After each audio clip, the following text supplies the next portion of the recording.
Mga ka-Reels Buddy, ang laki ng problema natin ngayon dahil ang GCash ay wala na sa Play Store. Ngayon, viral na viral at trending na trending ang problema na ito sa ating money remittance app.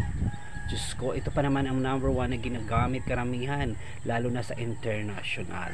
Ano kaya ang naging problema at bakit wala to sa Play Store? Ayan, marami ang haka-haka na maaaring magkaroon ng major changes, pero ang iba naman na major na mga explanation is maaaring mawala at mag-crash ang GCash system. Ano kaya to? Papaano na tayo ngayon mga langga? Kaya ito ang advice ko lang doon sa marami pang GCash na laman. I-withdraw nyo muna, baka mamaya kung ano ang mangyari. Nakakatakot at nakakarimalim itong nangyari sa GCash ngayon dahil wala pang explanation si GCash.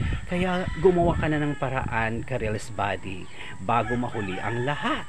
Ayan!